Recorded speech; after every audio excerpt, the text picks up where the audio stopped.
Ino-consolidate po muna namin, ni Pangulo, yung mga listahan, yung mga reports po mula sa iba't ibang ahensya ng gobyerno, PIDEA, sa intelligence community, at pinapa-cross validation po ni Pangulo ang lahat ng mga yan. Lalong-lalo na po, ito nabalitaan niyang mga ninja cops at sangkot dito sa pagre-recycle ng droga. At sabi niya kahapon sa akin na kailangan malaman ng publiko yan. Soon, I think he will personally announce to the public kung sino po yung mga sangkot na ito. At importante po, si Pangulo ang magsasabi. Sabi niya, karapatan po ng Pilipino malaman kung sino yung mga ito, mga ninja cops.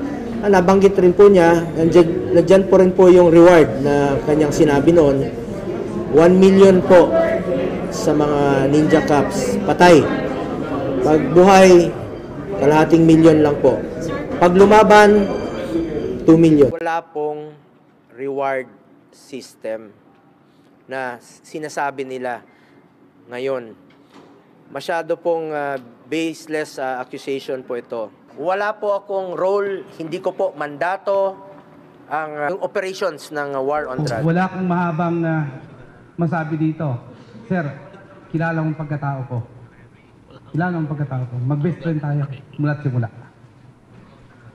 Kung mayroon pa, bigyan mo ko ng pagkakataon na hindi pulis ang gaganin. Ako mismo or yung mga barangay official ko, ipapaganyan ko. Giit ni De La Rosa, nagpulong sila ng iba't ibang ahensya ng gobyerno para mabuo at ma-verify ang listahan ni Duterte.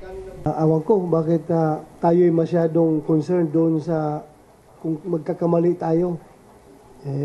Kung masyado tayong magpapakontrol doon sa takot na magkakamali ito doon sa maliit na bagay, maliit na porsyento, walang tatakbo itong kampanya natin. The study was conducted with face-to-face interviews of 1,500 respondents in the country. 71% also says it is important to arrest the drug suspect alive. 39% believe the issue on extrajudicial killings in the country is very serious. Based on the opinions of the majority of respondents, they are not sure if policemen are telling the truth when they claim that the suspects they killed in operations absolutely resisted arrest. So kung they fear for their lives dahil na posible na magiging victim sa AGK, well, that's how they feel. Pasensya na kayo.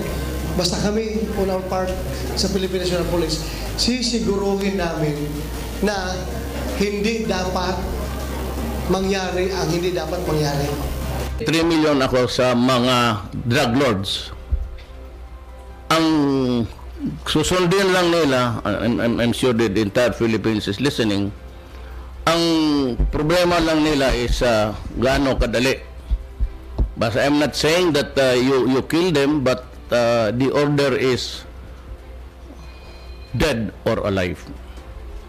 Itong supervising na drugista, you get about 2. Ngayon, kung medyo sa second echelon lang yan, branch na 1 million. Duterte says he will get the fund from his collected donations during the election. So, election yun. Bakit ko i-report doon sa election na hindi man kanila yan, hindi mo rin akin? Gastusin ko. However,